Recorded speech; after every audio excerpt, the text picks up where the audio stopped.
everyone, it's Maddie, and today we're going to be discussing The Breakup Artist by Philip Siegel. I was actually lucky enough to receive a galley of this on NetGalley, and some of the galleys I get don't have covers, they just have title pages, and this happened to be one of the ones that just had a title page, so I googled this, downloaded it, and sadly, this is not the best quality, but we'll deal with it. I just wanted to give you a lovely look at the cover. You see the cover? Do you see it? It's really cool. I like it. Ooh, okay, I'm assuming that's Becca right there, the main character, and Ezra, whom, if you've read this book, you probably would like to punch along with me. So The Breakup Artist is about a girl named Becca who breaks up couples for money and is known as the breakup artist. Becca is forced to befriend her ex-best friend once again to break up her and her boyfriend, Ashland High's power couple, because a client has asked her to break them up. Now, I liked this book, but then I also didn't really like this book. It was a very easy read. I read it within a day. It was quick, and I was surprised because it was over 300 pages. The main character really annoyed me. She was very cynical.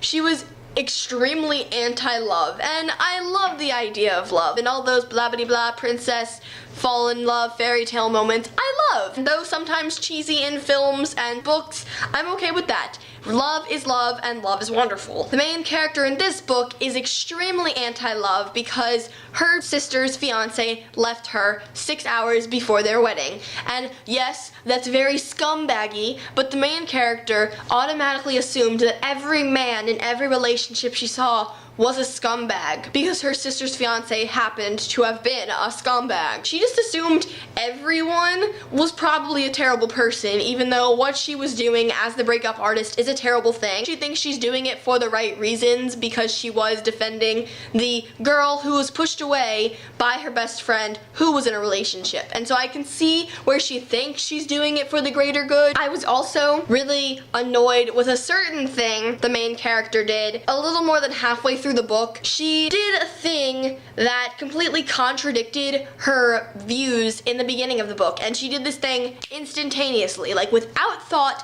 whatsoever, and she didn't think it was wrong, though her views in the beginning of the book would completely have thought it was wrong, and I don't feel like it was character development. I don't want to spoil it, but if you've read this book or if you're going to read this book, you'll know what I'm talking about. It thoroughly frustrated me because the person who she had that moment with said the exact same thing to her best friend. If it didn't spark something in her mind, it would have sparked something in mine. It just didn't fit with her breakup artist mind. I get that she was going through some changes and thinking about love in an aspect of where maybe love isn't all bad. It just was complete change. She ended up going through a character development at the end of the book, and it made sense. I liked it. I felt like it was good, but just this one instance thoroughly bugged me. But let's get on to the better stuff. This reminded me a lot of Mean Girls, and I absolutely love Mean Girls. Mean Girls is a hilarious movie. In this book, there's a lot of similar aspects. There's the girl who decides to befriend the populars and infiltrates them to take them down from the inside,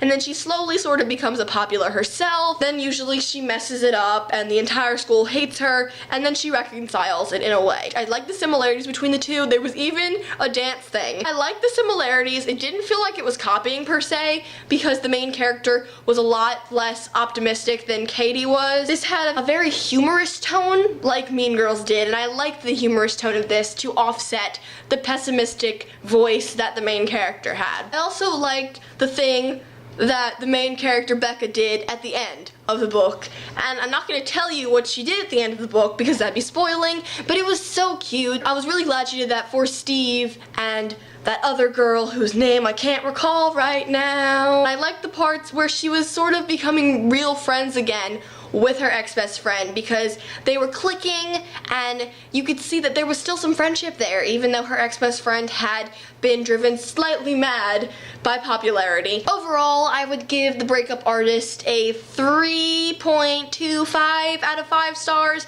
and an 81% on the 100 scale because it wasn't my favorite, but I did enjoy it at certain points. I just did not truly like the main character. I usually like anti-heroes. If you can deal with a cynical main character, I would certainly read this book. I'm Maddie, thanks for watching. If you've read this book, leave discussions down below in the comments so we can talk about it. I'll see you next time. Bye!